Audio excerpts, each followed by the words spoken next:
Look at Tom. He's on fire. What a hot guy. All right, quick interlude because I just had someone rock up and say there's a goat escaped. This is the morning after the frost. It's still frosty now. And, well, let's just hope it's done its job. I was going to come out with the temperature probe last night and just see what the brick was sitting at, but, well, it is what it is now, and then let's just leave that. But might just be time for another fail. It's cold weather. It's time to share another boo-boo.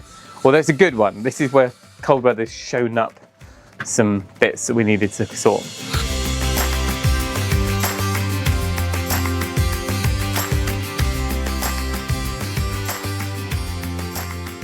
So we've just been sorting out some bits and bobs over here inside while it was a bit warmer, and one of those was to lower this steel that runs down here. We had a bit of a hump in the roof as you went along, and it's been like that since we stripped the old roofing off. This one was sitting about 25-30 mil high, and we thought it was going to be a bit of an ordeal to sort, or we might not even be able to, but we've managed to unbolt it, lower it.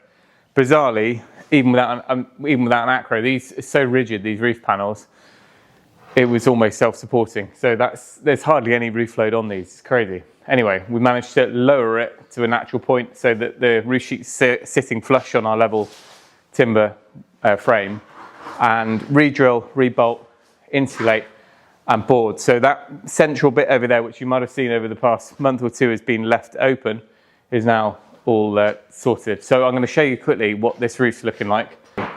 So you can see the window there, and you can see that there is obviously a cool spot along there. Nowhere near as extreme as what it was. And we can still do something about that once we start sorting out the air gap that's up there at the moment, because that's just unsealed. As much as we tried to do it as we put the timber frame up, I think most of that is not the roof conducting, it's just a cold air gap. But that's just an interlude from what I was actually going to share, because we've got another little boo-boo. Our insulation that was blown in, we were pretty sure that we got 99% of the bits blown in, and we thought we'd done it all, but there was a good chance that we were going to be able to go around on a cold day with this and pick up any cold empty hollows, and we've done that, annoyingly. So we've still got to insulate the top of this gable wall. That's uninsulated and unsealed, so that's to be expected. But as you come along the top of this window, you might spot a purple strip above the lintel, between two studs. There's a little annoying gap up there. There we go, that's clear. Which wasn't blown in. So we're just going to have to, we'll just run the saw down there, peel that off and insulate that by hand. So then we thought we'd better go around the building and check. Just give you a quick example of what it looks like when it's done right. Well, which is everywhere. You can see in here, you've got the wall, the frame, and the glass. All of that wall, nice even orange, all the way down to the floor. So even in there, that's a bit of a weaker spot right in against that corner, is where the steel column is. So there's a little bit less insulation, but it seems fine. So we've done that around the whole building, walked around, and this only works on a really cold day. Oh, nice even orange. Wait for it, there is a fail coming up. Nice and even. And then we scoot round over here, and alarm bells are ringing. Purple's no good. So purple above the wall, it's fine because we haven't insulated it there yet. But it's an almost perfect example there of what's going on. There is evenly insulated warm, no thermal bridging at all. Our frame of the window and the glass. Now the glass is actually colder than it appears because it's glass, it's reflecting infrared on the camera, so this isn't quite, it's a bit misleading because I imagine the glass is the same temperature, if not colder, than the frame, but it looks like the glass is warm. Anyway, you look above that, we've got our box lintel. Our box lintel is pre-insulated, so that's at 300 mil above that centre mark there. That's all warm, but then there's a void above. Again, we didn't mark it, and I just wasn't over in this corner on the day to think about it. So we've got these windows along this side, just got the same cavity above. But good to be able to go around with this and spot, and we've done that around the whole building now, so we know that there's absolutely no other weak spots. We're all good. And I'm really impressed with this wall to floor junction. There really isn't, that's often going to be the weak spot in any building. It's ever so slightly cooler over in that corner, but down here, I mean, you'd expect to see a cool line along there, but actually that just shows our insulated footing or insulated blocks that we've used have done the job. So that's nice to see. As for the insulation, well, if they're the only spots, which they are, that was a pretty good hit rate. Well, let's hope it's shock resistant. Mummy's birthday. Look at that. Oh, you look warm. Yeah, started walking yesterday. Yeah. No stopping him now. And the cat's just killed another rat. Brilliant. Yeah, I know. We're very proud. And then a man just turned up with a dog and said, your goat's escaped and it's running along the footpath. So I just caught him. He's now on the hill field. Where was he? But he was just trotting along the footpath.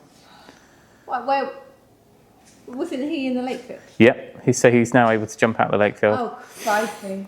We were just checking our cold spot above. I think that's a good fail. It proves it's a good fail. Look at Tom. He's on fire. What a hot guy. Yeah, we were just looking to see the roof. Yeah. But then look, we were panning. I can't see this. And look. Can you see? Oh. Between two studs, it hasn't had any insulation blown in it. Is it really? Yeah, and then we were like, oh, we better check her. Oh, that's obviously That's the top. just got to be insulated, that's fine. And then we thought, oh, we better check elsewhere. All three of the annex windows above the lintel, there's like a little 6-inch gap.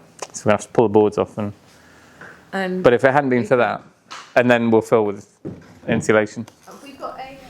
Right, although we were meant to be doing this last week, we moved on, got distracted and started building arches and curves and all sorts of things.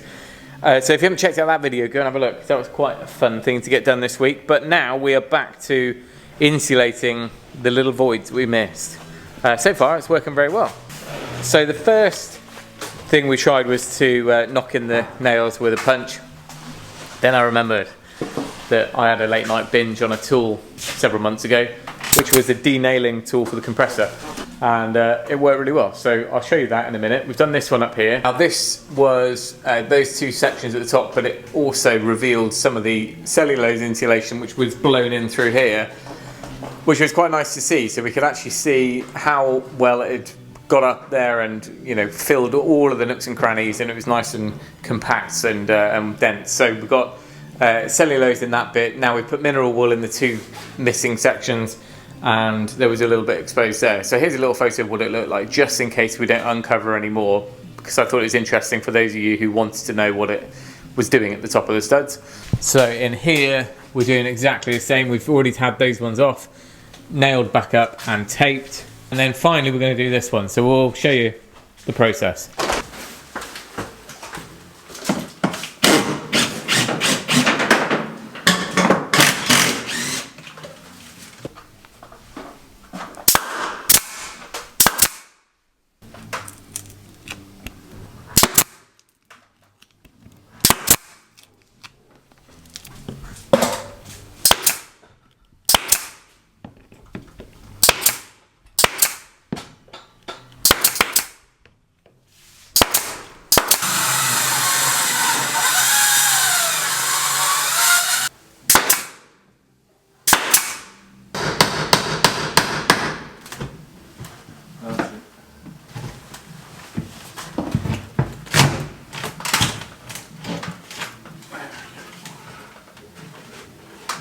Daddy. Oh, Mike, you got no nails in there? Yeah. Just putting it to bed, are you? Tuck it in. That way up. Slop.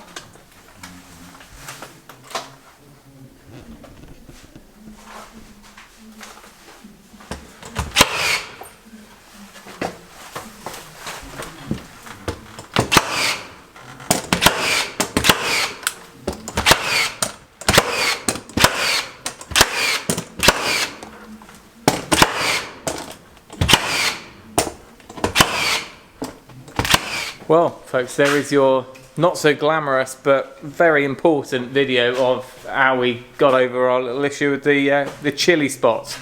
So that was definitely not James to blame when he came in and did the insulating. I really should have written on there.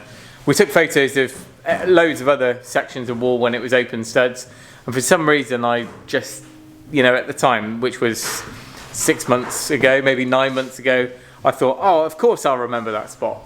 But anyway, well, that's just the benefit of the heat gun. And I'm pretty sure we're going to use that a lot over the next few months. So I'm going to leave a link to that one. I guess there's lots on the market, and I know you can get ones that attach to your phone, but there's something quite nice about having a standalone thing that doesn't need an app.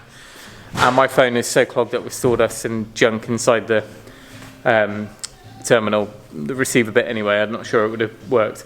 So I'll leave a link to that down in the description. You can find one of those, buy yourself a Christmas present. We'll probably be using that for plumbing and checking our underfloor heating and things like that, as well as just keeping an eye on any potential cold spots, you know, those junctions and perimeters. And this is the time of year to check it. So if you want to do a bit of a MOT check on your own place, then have a go at that. Actually, we're probably a relatively short video at this point, so I'd like to see if I can get some feedback or some advice really on plumbing options. Now, I think over the years we've used just about all plumbing options, or a lot of them, whether that's, you know, copper. We've had copper, what they're called, the compression press fit, copper press fit done by plumbers. We've had all the DIY stuff, which I've normally just used Hep2O, which never had a problem with, so that, you know, is another option. And when we did our underfloor heating, of course we used this stuff, MLCP, so that it's got the aluminium in it, I think, and that's what gives it that bend, and you can work it around, which you can use for hot and cold water around the house as well. But I think I'm right in saying that they need a press fit tool. So what I'm keen on knowing is, what would others do on here? We're going to probably plumb most of it ourselves. Obviously the heating system will get done at the same time as the air source heat pump, but if I'm just running pipe work to bathrooms, I'm happy to do it in plastic of some sort, MLCP or Hep2O, and then we'll just have copper at each end. Is that a wise idea? Is that what people would do? There's no point in running full length of copper all the way for some of these little bathrooms. But be interesting to find out. And if you do suggest MLCP pipe where we need the press fit tool, what tool do I need to get? A lot of it is fairly straightforward. I need to look a little bit, I need to look into some of the lengths of the runs for the hot water. I know that Jason, who gave me a hand on the first day of the flooring, he said that, you know, when you've got a big build, if it's a B&B or a hotel or something like that, you have a loop, I can't remember what it's called now, someone can tell us in the comments, for hot water, which has its own pump.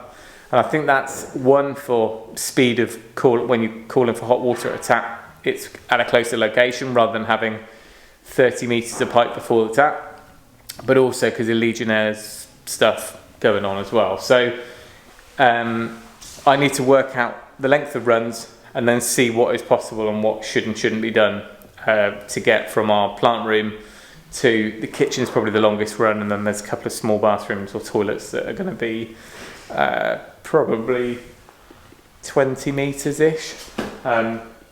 So anyway, that's another thing, if anyone's got any feedback or advice on that. We are going to order some plasterboard, and we're going to get, I think, 3 pallets just to break the back of it and get them in on the pallet truck and bring them into some of the areas. Just because there's a price increase nationally, I think, by about 5% in Jan, so it might save a couple hundred, 300 quid or so. As long as they're not in the way, we may as well get them in. Right, I'm going to leave it there. Thanks for watching. Remember, if you can, do it yourself, and we'll see you next time. There he is. There he is. Look at him up there. Buddy, come on. Come on. Keep coming. Keep coming.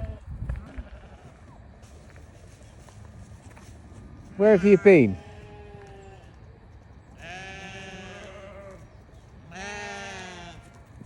Oh, you're the wrong side of the fence still.